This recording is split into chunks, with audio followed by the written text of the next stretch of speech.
వల్లీస దేవసేనేశ భక్తపాలన తత్పరా ధరహాస ముఖాంభోజ సుబ్రహ్మణ్య నమోస్తుతే. దేవాయుద్ధే యాగే విప్రాః స్వీయాం సిద్ధిం హ్వాయం హ్వాయం యం సిద్ధ్యంతి స్కందం దేవం సుబ్రహ్మణ్యోం సుబ్రహ్మణ్యోం.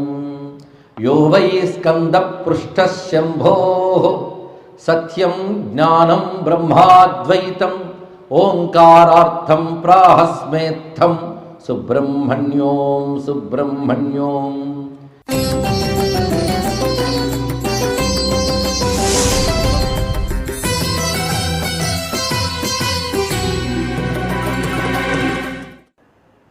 అది కళత్రం సుతా బంధువర్గ పశుర్వా నరో వాధనారి గృహే ఏ మదీయాః యజంతో నమంతస్తువంతో భవంతం స్మరంతశ్చ తే సంతు సర్వే కుమారా. హే కుమారా, నా ఇంట్లో కళత్రం నా భార్యామణి, సుతాహ నా పుత్రులు, మా ఇంటికి వచ్చే బంధువులు కూడా. లేకపోతే బంధువులు ఇచ్చి ఏంటమ్మా ఈ రోజుల్లో కూడా ఇచ్చి అరస్తాం అంటే మా బంధువుల కోసం దేవుళ్ళు వదిలేసే వాళ్ళు చాలామంది ఉంటారు, వాళ్ళు ఏమనుకుంటారు అని ఇక్కడ. అందుకే బంధువర్గ. ఇంకా గొప్ప విషయం, మా ఇంట్లో పెంచుకున్న పశువులు కూడా అన్నాడు ఇక్కడ. పశుర్వా, అలాగే మా ఇంట్లో మాకు బంధువులు ఇంటికి వచ్చేవాళ్ళు ఎవరు ఉండొచ్చు. నరోవాధనారి గృహే ఏ మదీయాః. ఎందుకంటే అట్మాస్ఫియర్ కూడా బాగుండాలి కదండి. అందరూ భక్తులైతే ఎంత బాగుంటుంది, మనకు మూడు వస్తుంది, మూడు లేకపోయినా. అంటే నరోవా అధనారి, స్త్రీ అయినా పురుషుడైనా, గృహే ఏ మదీయా, ఎవరెవరు నా వారునున్నారో వారందరూ ఎలా ఉండాలంటే అంటే నాతో సహా యజంతో నమంత స్తువంతో స్మరంత, 4 చేస్తూ ఉండాలి వాళ్ళు. యజంత, యజంత అంటే నిన్ను పూజిస్తూ ఉండాలి. నమంత నిన్నే నమస్కరిస్తూ ఉండాలి. స్తువంత నిన్ను స్తుతిస్తూ ఉండాలి. స్మరంత నిన్ను స్మరిస్తూ ఉండాలి. నిజానికి భగవంతుడితో కనెక్షన్ ఈ 4 మరొకటి కాదండి. యజంత పూజించాలి, నమస్కారం చేయాలి, స్తోత్రం చేయాలి, స్మరించాలి. ఈ 4 భక్తి అంటే మరేం కాదు. ఈ 4 నేను నా వాళ్ళు అందరూ నీ భక్తులమైపోవాలి. పైగా నన్ను బాధించేవి ఏవైనా కూడా నీ భక్తుడినైనా నేను చేసే స్మరణ వల్ల అవన్నీ నశించిపోవాలి. బాధించేవి ఏవి బాధిస్తాయో చెప్తున్నానండి. మృగా పక్షిణో దంశకాయే చ దుష్టాస్తదా వ్యాధయో బాధకాయే మదంగే భవచ్చక్తి తీక్ష్ణాగ్ర భిన్నా సుదూరే వినశ్యంతు తే చూర్ణిత క్రౌంచ శైల. ఒక్కొక్కటివి నిజానికి వాళ్ళు చెప్పుకున్నవన్నీ రక్షామంత్రాలు, సిద్ధమంత్రాలు, ఆయా బాధల్ని తొలగించగలిగే మంత్రాలు ఒక్కొక్క శ్లోకంలో పెట్టారు. ఇప్పుడు తెలుస్తుంది భుజంగ ప్రియాత ఎందుకు పారాయణ చేయమన్నారు. అసలు ఇన్ని రకాలు బాధిస్తాడు. మృగాహ పక్షిణ. మనం ఓ రోజు హాయిగా బయటకు వచ్చేస్తాం, మనకి ఏ రోగం లేదు కనుక మనకేం ప్రమాదం లేదు అనుకుంటాం. బయటికి వెళ్ళేటప్పటికల్లా వెనక నుంచి పరుగెత్తుకుని, అందులో భారతదేశ ప్రోటల్లో రావచ్చు ఒక దున్నపోతో ఒక ఎద్దు, ఒక్క పోటు పొడిచి వెళ్ళిపోతుంది. 4 రోజులు పడి ఉంటాం. బాబులు మృగం అనుకుంటాం, ఎంత పని చేస్తుందండి. ఎవరో ఇంటికి వెళ్తాం, వాళ్ళు టామీ గారు వచ్చి కరుస్తారు, వీడు 10 రోజులు పడి ఉంటాడు. ఏమిటి ఎలా బాధిస్తుంది అనేది. మృగా పక్షిణ ఏదో వచ్చి కాటేసిపోతుంది, కుట్టేసి. అంతేకాదు అంతవరకు బాగుంటాం, ఏదో చిన్న నలుసు ఒంటి మీద ఎక్కడ వాళ్ళు వెళ్ళిపోతుంది, మనకు తెలియదు. ఎలర్జీ వచ్చి ఆ శరీరం అంతా దురదలు. ఇవన్నీ చూస్తూ ఉన్నవే. కొన్ని చెట్ల నుంచి వచ్చి లేచినటువంటి పరాగాల్లో వాసన చూస్తే దురదలు వస్తాయి. ఇప్పుడు మనం బాధించినది ఏంటండి? పెద్ద పెద్ద ఆయుధాలు, కత్తులే కాదు, మన పడేసేవి ఎన్ని ఉన్నాయో చూడండి, చిన్న చిన్నవి. ఇంకా చెప్పాలంటే గత కొన్ని ఏళ్లుగా బాధిస్తూ రూపం కూడా కనబడకుండా ఏడిపిస్తున్న అత్యల్ప ప్రమాణమైనవి ఎన్ని లేవు. అలాంటి వాటి గురించి కూడా పేర్కొంటున్నారు శంకర భగవత్పాల్ వారు. కష్టాలు ఎన్ని కోణాల నుంచి వస్తాయో అబ్జర్వ్ చేసి లోపల పెట్టాడు. ఇంకా స్వామిదే బాధ్యత. దంశకాహ అంటే కాటు వేసి బాధించేవి. తథా వ్యాధయో బాధకా ఏ మదంగి. పైకి దంశకములు అంటే అర్థం చిన్న చిన్న కీటకాలు, కంటికి కనబడినటువంటివి. అవి లోపల ప్రవేశిస్తే ప్రాణాంతకాలు. ఎందరి ప్రాణాలు బలుగున్నాయండి కంటికి కనబడిన సూక్ష్మక్రిములు, ఈ వైరస్లు మొదలైనవన్నీ కూడా ఇందులో చెప్పాడు. అలాంటివన్నీ కూడా వ్యాధులు కానీ బాధలు కానీ ఏవి నా శరీరాన్ని ఇలాంటి కారణాలతో బాధిస్తాయో ఇవన్నీ నిశక్తి ఆయుధం చూసి ఆ వాడి కొన ఉంటుందే, అదంతా షార్ప్గా ఉంటుంది, చిన్న కొన. ఆ వాడి కొన చూసి ఇవన్నీ కూడా నశించుగాక. పైగా వాడి కొన అంట కానీ దానికి అంత శక్తి. చూర్ణిత క్రౌంచ శైల అన్నారు. క్రౌంచ పర్వతాన్ని ఆ శక్త్యాయుధం తగిలించగానే పిండి అయిపోయింది మొత్తం పర్వతం. క్రౌంచ పర్వతం అంటే ఈయన అసుర సంహారం చేస్తున్నప్పుడు కొందరు రాక్షసులు పారిపోయారు. ఎక్కడ దాక్కోవాలో తెలియక ఈ పర్వతంలో దూరిపోయారు వాళ్ళందరూ. అప్పుడు సుబ్రహ్మణ్య చిరుమందహాసం చేసి కేవలం బల్లెంతో తను మొత్తం చూర్ణం చేశాడు. అసురులు సంహరింపబడ్డారు. కానీ అంతమంది రాక్షసుల్ని ఏ శక్త్యాయుధం యొక్క కొన నశింపజేసిందో ఆ శక్త్యాయుధపు కొన నన్ను బాధించే ఇన్ని రకాల దుష్టత్వాన్ని తొలగించుగాక. ఒక్కసారి శక్త్యాయుధాన్ని స్వామిని ధ్యానిస్తే ఎన్ని రోగాల నుంచి ముక్తులవుతాం చూడండి ఒక్క శ్లోకంలో. అందుకే ఇలాంటివి మనం పారాయణ చేసుకోగలిగితే ఇతర దేశాల కంటే తొందరగా ఈ రోగం నుంచి బయటపడగల శక్తి వస్తుంది, వచ్చింది. ఇది తెలుసుకోండి. ఇక్కడ ఆ శక్తి అలా రక్షించగలిగే శక్తి భారతదేశానికి ఇక్కడ ఆరాధింపబడే దేవతల వల్ల లభిస్తూనే ఉంటుంది. ఇక్కడ ఇంకొకటి తెలుసుకోవాలి. ఈ సమయంలో మన దేశంలో ఇదివరకు వచ్చినటువంటి రోగములు కలరా, మసూచి ఇవి మన చిన్నప్పటి నుంచి విన్నాం. కానీ ఇలాంటి అంటు రోగములన్నీ మీరు హిస్టరీ వెతకండి. కలరా, మసూచి ఇత్యాదులన్నీ కూడా విదేశాల దాడులు జరిగిన తర్వాత మనకు ప్రవేశించినవి కానీ మన దేశంలో ఉండేవి కావు. తెలుసుకోవాలి. దాని మీద మీకు ఇంకా రీసెర్చ్ చెప్పాలని నాకు ఉంది, టైం లేదు. ఆ మాత్రం తెలిస్తే చాలు. భారతదేశ జీవన విధానంలో రోగగ్రస్తమైన పద్ధతులు లేవండి. వాళ్ళు వచ్చి తెచ్చినవే. తర్వాత అంటారు ఇక్కడ శుభ్రత లేదు, వీటి వల్ల వచ్చారు, మన మీద అపప్రచారం. తమరొచ్చి దోచుకుని వ్యవస్థను పాడు చేయడం వల్ల వచ్చిన రోగాలు. అంతేకాదు అక్కడెక్కడో రెడ్ ఇండియన్స్ హాయిగా అమెరికాలో జీవిస్తుంటే అక్కడికి ప్రవేశించి వాళ్ళ రోగాలు ప్రవేశింపజేసి వాళ్ళకు దురలవాట్లు చేసి నాశనం చేశారు వాళ్ళు. చరిత్ర చూడండి, నాకంటే మీకే తెలుస్తుంది ఎక్కువగా. మొత్తానికి ఎటువంటి భవ్యమైన దేశం, ఇలాంటి రోగాలు లేకుండా ఉండుగాక. పైగా నేను తప్పులు చేశాను ఒప్పుకుంటా. ఇది ఒప్పుకోవాలని భగవంతుడి ముందు. ఎన్ని రకాల తప్పులు అంటే నేను ఈ సుబ్రహ్మణ్య భుజంగా చెప్తూనే రెండవ సుబ్రహ్మణ్య భుజం కూడా సమయం బట్టి సందర్భం బట్టి కలిపేస్తున్నాను. రెండూ చదువుకోవచ్చు, 33 కాకుండా. 33 ఎలా అవుతారో బాబు అనుకుంటుంటే మరి రెండోది కూడా తెస్తున్నారా అని మీరు అనుకోవచ్చు. జనిత్రీ పితాచ స్వపుత్రాపరాధం సహేతే నకిం దేవసేనాధినాథ అహంచాతి బాలో భవాల్లోకతాత క్షమస్వాపరాధం సమస్తం మహేష. స్వామి, అసలు నేను ప్రార్థించడానికైనా నేను అర్హుడనా? అన్నమయ్య అంటాడు, ఇటువంటి అపరాధి నిన్ను ప్రార్థించవచ్చా? హరి నిన్ను తలచనే నర్హుడనా అంటాడు ఇక్కడ. స్వామి నిన్ను తలచడానికి నర్హుడనేనా అని. ఎందుకంటే అపగత పుణ్యుడా, కపట కలుష పరికర వృత్తుడా, నేను అపవర్గమనకు అర్హుడనా అని చెప్తాడు. ఇది బాగా తెలియాలి. భగవంతుని ముందు ప్రార్థించడానికి కూడా నేను అర్హుడినేనా, అసలు ఆయన తగిన వాడినేనా అన్న భావన కలిగితే హృదయం కరుగుతుందండి. దానికి స్వామి సంతోషిస్తాడు. నువ్వు తగినవాడివైనా తగినవాడిగా చేసేస్తాడు ఇక్కడ. అందుకే నిన్ను తలచరా నేనెక్కడయ్యా అని మహానుభావులే చెప్పినప్పుడు మనం ఏం చెప్పాలి? శంకరులే చెప్తున్నారు ఇక్కడ, స్వామి నేను తప్పులు చేశాను ఒప్పుకుంటున్నాను. తప్పులు చేశాను కనుక నేను మొత్తం పవిత్రుణ్ణి నీ దగ్గరకు వచ్చే భక్తుడిని అవుతానంటే ఈ లోపల ఆయువైపోతుంది. తప్పులు ఒప్పుకుంటున్నా, పశ్చాత్తాపంతో నీ పాదాల మీద పడుతున్నా. జనిత్రీ పితాచ స్వపుత్రాపరాధం. సృష్టిలో అపచారం చేస్తే ఎవడైనా విడిచిపెడతాడు కానీ తల్లిదండ్రులు విడిచిపెట్టారు కదా. ఎంత చెడ్డ కొడుకైనా సరే వాడిని మందలిస్తూనో లేదా బాగుపడరా నాయనా అని చెప్తూనో వాడిని విడిచిపెట్టారు కదా. జనిత్రి పిత వాళ్ళిద్దరూ కూడా స్వపుత్రాపరాధం సహేతే, తన పుత్రుల యొక్క అపరాధాన్ని క్షమిస్తారు కదా. నేనా అతి చిన్న బాలుండి నీకు, నువ్వా లోకాలకి నాన్నవి, లోకతాత, లోకములకు తండ్రివి నువ్వు. అది నా అపరాధాలు క్షమించాను. నువ్వు లోకంలోనే తల్లిదండ్రుల అపరాధాలు క్షమిస్తారంటారే, నువ్వు ఒక తల్లి ఒక తండ్రి కాదు. నువ్వు ఇక్కడ చెప్పడంలో శంకరుల హృదయం ఏంటంటే, అమ్మవారిని పట్టుకుంటే అమ్మవారికి క్షమించారంటాం, అయ్యవారిని పట్టుకుంటే అయ్యవారికి క్షమించారంటాం. నువ్వు వాళ్ళు ఉభయుల రూపం కనుక, వాళ్ళ ఉభయుల ప్రేమ అనేది దగ్గర ఉంది కనుక అమ్మలాగా అయ్యలాగా కూడా క్షమించి అనుగ్రహించవయ్యా అని అడిగి గొప్పతనం ఇక్కడ. ఆ చెప్పడంలో సుబ్రహ్మణ్యుడు మనకు తండ్రి ఆయనే, తల్లి ఆయనే. ఎందుకంటే శివస్త్వం శక్తిస్త్వం తదుభయగ తమైక్యం పృథగసి. శివుడు ఆయనే, శక్తి ఆయన, వాళ్ళిద్దరు రూపం కనుక అమ్మకి క్షమించే గుణం, నాన్నకు ఆదరించే గుణం ఉంటుంది. రెండిటి రూపం కనుక రెండు నీకున్నాయి కనుక వాటి భాగాలుగా ఉంది, నీ దగ్గర మొత్తంగా ఉంది కనుక నువ్వు నన్ను క్షమించవయ్యా, నన్ను అనుగ్రహించవయ్యా అని శ్లోకంలో ఎంత అందంగా పేర్కొన్నారో శంకర భగవత్పాదుల వారు. నమక్కేకినే శక్తయే చాపి తుభ్యం. మరో భుజంగ ప్రయాతంలో ఇదే చెప్తూ తన తప్పును ఒప్పుకుంటూ, స్వామిని ఎటువంటి వాడిని అంటే దయాహీన చిత్తం, దయ ఉండదు నాకు, కఠినమైన హృదయం నాది. పరద్రోహ వృత్తిం, మరొకటి ఇతరులకు ద్రోహం చేస్తుంటాడు. కుదిరితే క్రియారూపంగా చేస్తాడు, లేకపోతే మనస్సులో చేస్తుంటాడు చాలామంది. వీడు నశించిపోను, వీడికి అంతెందుకు, నాకెంతెందుకు, ఇవన్నీ ద్రోహ వృత్తులే.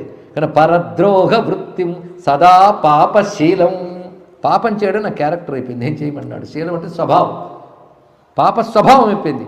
గురోర్భక్తిహీనం. ఒక శిష్యుడు ఒకసారి ఏడ్చాడు, ఏమనంటే ఎంతైనా గురువుగారు గొప్పవారని తెలుస్తుందని గురుభక్తి కలగట్లేదండి అని ఏడ్చాడు. కనీసం అదేనే బెటర్ అండి. ఇక్కడ దైవభక్తి కలగట్లేదు, గురుభక్తి కలగట్లేదు, ఏడుపైన రావాలి. కొంతమంది గురువు నాకు మంత్రం ఇచ్చాడు అంటే, మన టమాటా కొనడానికి టమాటా దుకాణం వాడు ఎలాంటి వాడు, మంత్రం తీసుకోవడానికి గురువుగారు కూడా అలాంటి వాళ్ళు అనుకుని శిష్యులు ఉంటారు ఇక్కడ. కానీ గురుభక్తి లేని వాడికి మంత్రం ఫలించదు, గురుద్రోహికి గురుభక్తి లేని వాడికి మంత్రం ఫలించదు. ఇది శాస్త్రం చెప్తున్నటువంటి వాక్యం. ఒకే మంత్రం ఇద్దరు శిష్యులు జపిస్తారు, ఒకడు ఆ మంత్రంలో పైకి వెళ్ళిపోతాడు, ఇంకోటి కిందకుంటాడు. ఎందుకంటే శ్రద్ధాహీన అన్నారు ఇక్కడ. శ్రద్ధ ఎలా ఉండాలంటే యస్య దేవే పరాభక్తి యథాదేవే తథా గురు. దైవంపై ఎంత భక్తి ఉందో గురువుపై అంతే భక్తి ఉండాలి. అటువంటి వాడికి మంత్రం శీఘ్రంగా ఫలిస్తుంది. కానీ గురుభక్తి ఉండట్లేదే, అది కూడా ఒప్పుకోవాలి. అంటే శంకరుడు గురుభక్తి లేదని మహాపాపం. భక్తి ఉన్నవాడే అయ్యో నాకు భక్తి లేదు అనుకుంటాడు. ఇదొక రహస్యం అండి ఇక్కడ. ఇదొక రహస్యమైన అంశం. అంటే ఇంకా కావలసినంత భక్తి లేదు, ఇంకా కావాలి, ఇంకా కావాలి, అది కోరుకుంటాడు ఇక్కడ. అందుకే నాకు గురుభక్తి లేదయ్యా అన్నాడు. గురుభక్తి 3 రకాలుగా ఉంటుంది తెలుసుకోండి. మాతృభక్తి, పితృభక్తి, ఆచార్య భక్తి, మూడింటికి కలిపి గురుభక్తి అని పేరు ఇక్కడ. ముగ్గురికి గురువులని పేరు, తల్లికి, తండ్రికి, ఆచార్యుడికి. వాళ్ళు ముగ్గురు గురుస్థానీయులు. అదే మాతృభక్తి, పితృభక్తి, ఆచార్య భక్తి. ఈ 3 భక్తులు లేకపోతే ఎలా తరిస్తాం? అరే ఆ భక్తి కూడా నాకు లేదయ్యా స్వామి, ఏడవడం తెలుసు కానీ భక్తి లేదే అంటున్నాడు. చాలామంది పిల్లలు తల్లిదండ్రులు బాగా చూసుకున్న వాళ్ళు తల్లిదండ్రులు మరణించిన తర్వాత అమ్మా నాన్ని మరికొంచెం బాగా చూసుకోవాల్సింది, సరిగ్గా చూసుకోలేకపోయి మేము అని బాధపడుతుంటారు. బాధ పెట్టేమేమో అని బాధపడుతుంటారు. అలాంటి వాళ్ళు మీరు చూస్తూ ఉంటారు స్వభావం. అమ్మని నాన్ని అలా చేయకపోవాల్సింది, చక్కగా చూసుకోవాల్సిందని పశ్చాత్తాపంలాగా. వాడు నిజంగా చూసుకుని ఉంటాడు, ప్రేమ ఉంది, కానీ తనలో లోపమేమో అని ఆలోచిస్తాడు. అది సహృదయానికి సంకేతం. అది ఉండాలండి. అలాగే నాకు భక్తి లేదే అంటే భక్తి ఉంది నేను అర్థం ఇక్కడ. గురోర్భక్తి హీనం, గురువులపై తగినంత భక్తి చూపించలేకపోయాను. వాళ్ళు నాపై చూపించిన వాత్సల్యానికి, వాళ్ళు నాకు అందించిన జ్ఞానానికి సరి అయిన భక్తిని చూపించగలిగానా, అది తెలియాలండి ఇక్కడ. ఏం చేస్తాం? గురువు మంత్రం ఇచ్చాడు, గొప్పవాడే, నేను వెళ్ళి కాలు పడుతున్నాను అని పట్టు సేవ చేశాను, అయిపోయింది. చెలుగు చెల్లు ఏంటి బాబు? ఎన్ని జన్మలెత్తినా దొరకనటువంటి మోక్షాన్ని జ్ఞానంతో మంత్రంతో నాకు ఇచ్చిన గురువుని ఎంత సేవ చేస్తే నేను రుణం తెచ్చుకోగలనే ఆర్తి ఉండాలండి. అది గురువు అంతండి ఇక్కడ. అలాంటి భక్తి నాకు లేదే అనేటువంటి భావం ఉండాలి. అలా కన్నీళ్లు పెడితే స్వామి కరిగిపోతాడు. ఇంకేం కావాలానికి? స్వామి ఎంత భక్తునో తెలుసా అని ఇంత కళ్ళేసుకు చూస్తే కరగడు. కరగాలి, ఏడవాలి, అప్పుడు కరిగిపోతాడు ఆయన. అదే స్వామి ముందు చెప్తున్నాడు, దయాహీన చిత్తం పరద్రోగ వృత్తం సదా పాపశీలం గురోర్భక్తిహీనం అనన్యావలంబం. నాకు మరొక ఆశ్రయం లేదయ్యా నువ్వు తప్ప. భవన్నేత్రపాత్రం, నువ్వు కటాక్షించి చూడడానికి తగినవాడిని నేను. అయితే తగినవాడిని అంటే నేను గొప్పవాడిని ఏం కాదు. అల్పుణ్ణి కటాక్షించే శక్తి గొప్పవారు నీలాంటి గొప్పవాడికి ఉంటుంది, కానీ ఇతరులకు ఉంటుందా? అదే కృపాశీల, దయతో నన్ను చూడవయ్యా, నీ నేత్రాలు చూపుకు తగినవాడిని నేను. అందుకే శంకరులు కూడాను పాత్రమకృత్రిమం దయాయా అన్నారు ఇక్కడ. నీ అకృత్రిమమైన దయ, ఈయన శంకరులే ఆయన శంకరులే, కనకధార స్తోత్రంలో అక్కడ అన్నారు, ఇక్కడ అన్నారు. నీ అకృత్రిమమైన దయకు తగినవాడిని నేను. ఎందుకంటే దీనులకు నువ్వు దొరవి, దీనుల్లోని ఫస్ట్ క్యాండిడేట్ ఇక్కడ, ఫస్ట్ ప్లేస్మెంట్ నాదే. అందుకే నువ్వు నన్ను రక్షించాలి. అందుకే అధికుని గాచుటే మరుదు, నన్ను అధముని గాచుటే అరుదుగాక అంటాడు అన్నమయ్య. అధికుల్ని ఎవడైనా కాపాడతాడయ్యా, నాలాంటి అధముని కాపాడినప్పుడే నీకు కీర్తి పెరుగుతుంది. ఎంత పనికిరాని వాడు కూడా ఉద్ధరించారంటే నీ కీర్తి పెరుగుతుంది. అంటే పూని నా వల్లనే కీర్తి పొందేవి నీవు, కానీ నీ కీర్తి రావాలంటే నన్ను రక్షించుకోని చెప్పాడు. ఎంత బాగుందో. అందులో అహంకారం ఉందా, వేదన ఉందా? వేదన ఉంది, కానీ చెప్పే తీరులో అందం ఉంది. అలాంటి వాడికి స్వామి నవ్వుకుని అనుగ్రహించేస్తారు ఇక్కడ. తెలియ చీకటికి దీపమెత్తక పెద్ద వెలుగు లోపలికి వెలుగేలా అన్నాడు అన్నమయ్య.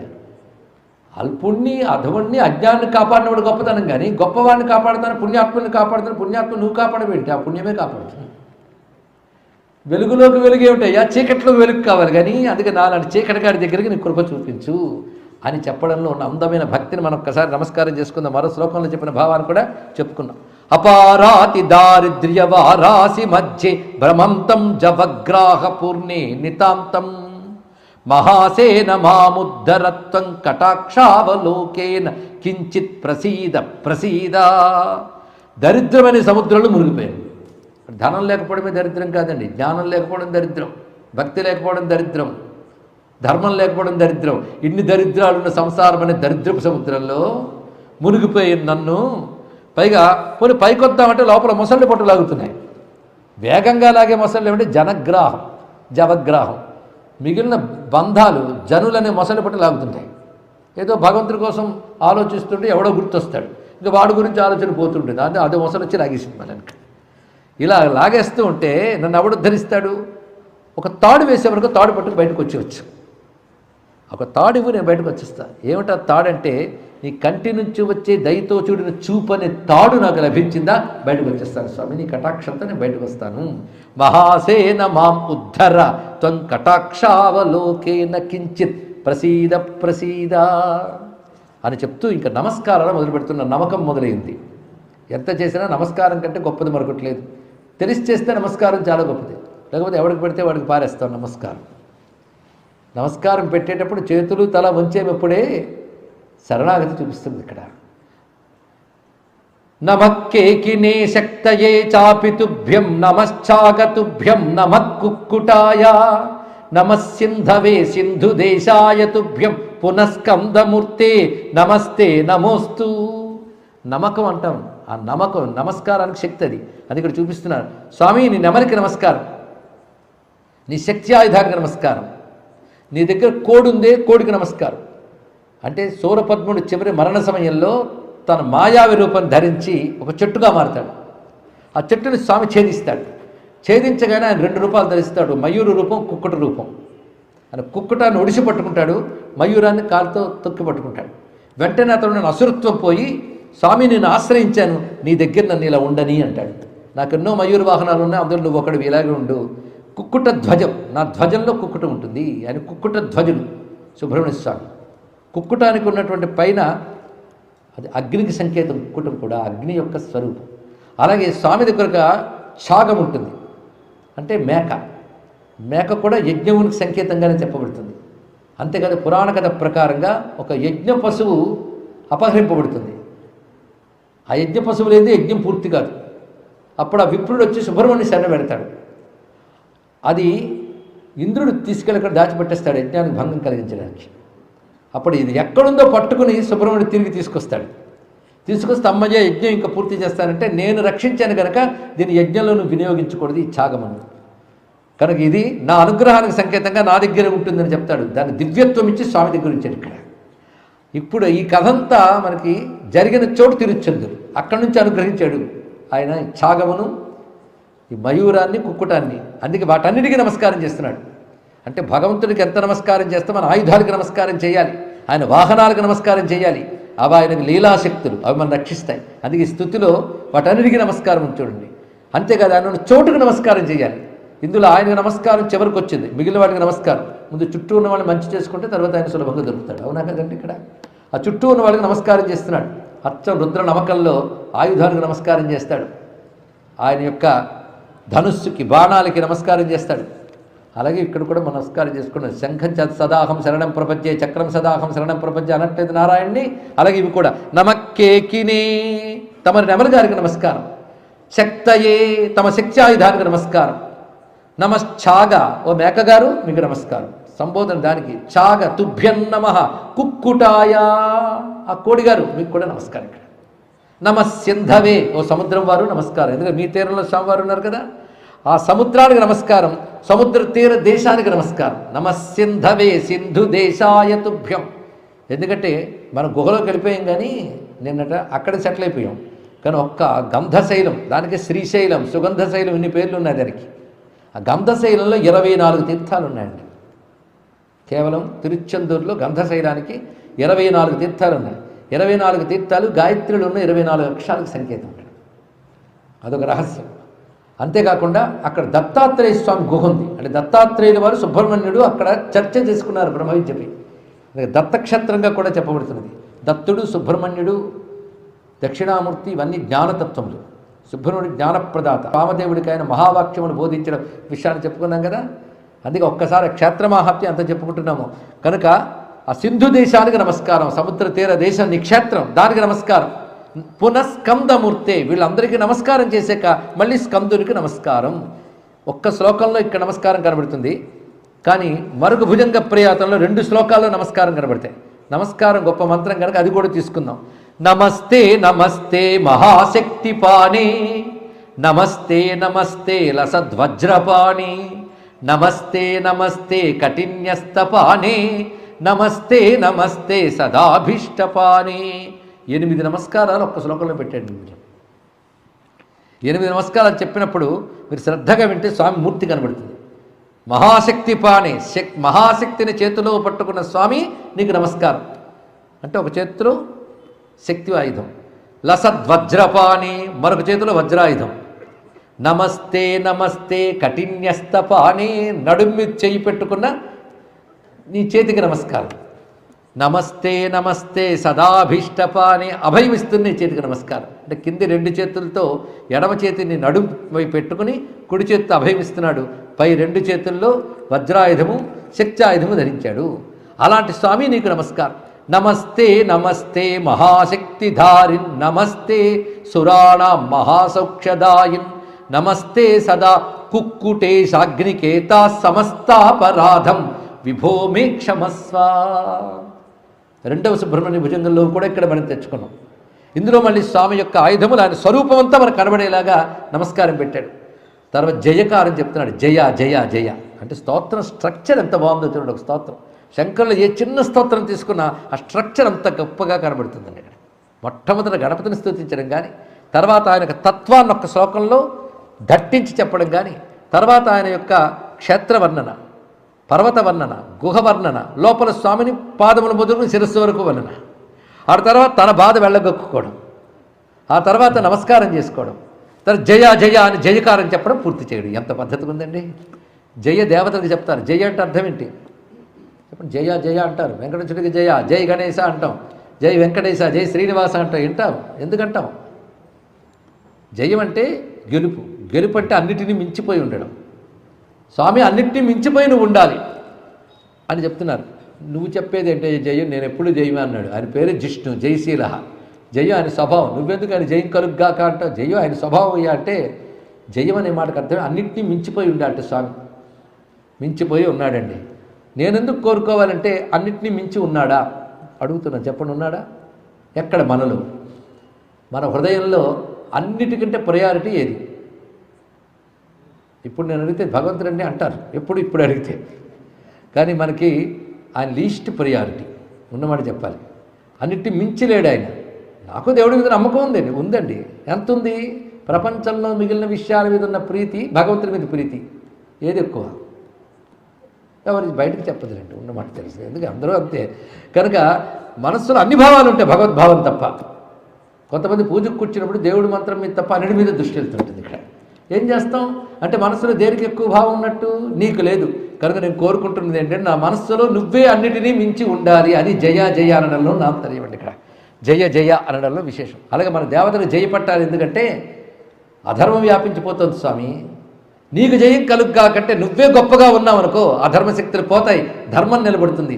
ధర్మం నీ స్వరూపం కనుక ధర్మం గొప్పగా ఉంటే నువ్వు గొప్పగా ఉన్నట్టే. కనుక జయమగుగా కారణంలో ఇంత అభావం ఉన్నది. అది జయశబ్దం, నమశబ్దం మంత్రం సామాన్యం కాదు. ఇక్కడ భగవంతుడి దగ్గర నమస్కారం, జయకారం, ఈ 2 కారములు చాలా మంచివండి. ఈ 2 కారాలు ఒంటికి మంచిది. ఒంటికి మంచివి కాని కారములు అహంకారం, మమకారం, వెటకారం. కొందరు మనిషి అంతా అహంకారం, మనసంతా మమకారం, మాటంతా వెటకారం. 3 కారాలు పోవాలంటే నమస్కారం, జయకారం అలవాటు చేసుకోండి. ఇక్కడ ధన్యులం అయిపోతాం. ఇక్కడ అది ఎలా చేయాలంటే జయానంద భూమన్, జయాపారధామన్, జయామోఘ కీర్తి, జయానందమూర్తి, జయానంద సింధు, జయాశేషబంధు, జయత్వం సదా ముక్తిదాన ఈశసూను. ఈ శ్లోకం మీరు జాగ్రత్తగా అర్థం చేసుకుంటే ఉపనిషత్ ప్రతిపాద్యమైన పరబ్రహ్మమే నువ్వు అని ప్రతిపాదన చేస్తారు. మరి ఆదిశంకరులు కదా, అది చెప్పకపోతే తృప్తి ఉండదు. జయ ఆనంద భూమన్, భూమ అనే శబ్దము బృహదారణ్యకోపనిషత్తులో చెప్పబడుతుంది. భూమ అంటే అర్థం ఏంటంటే అనంతం, అపారం, పరిపూర్ణం. ఇది అర్థం. సృష్టిలో అన్ని అల్పములే, నువ్వు అనుకునే ఆనందాలన్నీ అల్పములే. సత్యం జ్ఞానం అనంతం అని చెప్పబడ్డ అనంతమైన అఖండమైన ఆనందమే భగవంతుడు. అఖండ జ్ఞానం భగవంతుడు. కానీ ఆనందము యొక్క అఖండ విస్తారతత్వం నువ్వు, అది ఆనంద భూమన్ అన్నాడు. అలాగే నీ ప్రకాశం ఉందే, నీ స్వరూపము అపారం, అది చిత్తత్వాన్ని చెప్తూ జయ అపార ధామన్ అన్నాడు. మొదట ఆనంద భూమన్, తర్వాత అపార ధామన్. అఖండమైన ఆనంద స్వరూపుడువు నువ్వు, అపారమైన జ్ఞానస్వరూపుడువు నువ్వు. అందుకే నీ కీర్తి అమోఘమైన కీర్తి, జయామోఘ కీర్తే. కీర్తి అంటే ఏమిటండి? పొగడవలసిన గుణముల్ని కీర్తి అంటారు. పనేసియా మెరిడియన్ హాస్పిటల్స్ ప్రతి సామాన్యుడికి అందుబాటులో అంతర్జాతీయ వైద్య ప్రమాణాలతో వైద్యం, 24 గంటల అంబులెన్స్ సర్వీసుతో పాటు అత్యవసర సేవలతో ఏర్పాటైన చికిత్సా విభాగం. మా దగ్గర గుండె సంబంధిత, మూత్రపిండ, కాలేయ, కంటి జబ్బులకు, మోకాళ్ల శస్త్ర చికిత్సతో పాటు కోవిడ్-19, బ్లాక్ ఫంగస్ వంటి వైరస్లకు, అన్ని రకాల ఆరోగ్య సమస్యలకు నమ్మకమైన అత్యాధునిక వైద్య చికిత్సను అందిస్తున్న హాస్పిటల్ పనేసియా మెరిడియన్ హాస్పిటల్స్. మీ ఆరోగ్య సమస్య ఏదైనా ఇప్పుడు పరిష్కారం సాధ్యం. సంపూర్ణ ఆరోగ్యం కోసం సంప్రదించండి panacea meridian hospitals, opposite Bheeramguda కమాన్, RC Puram, Sangareddy district, pin code 502032. సంప్రదించాల్సిన ఫోన్ నెంబర్ 0845524177 మరియు 7893757770.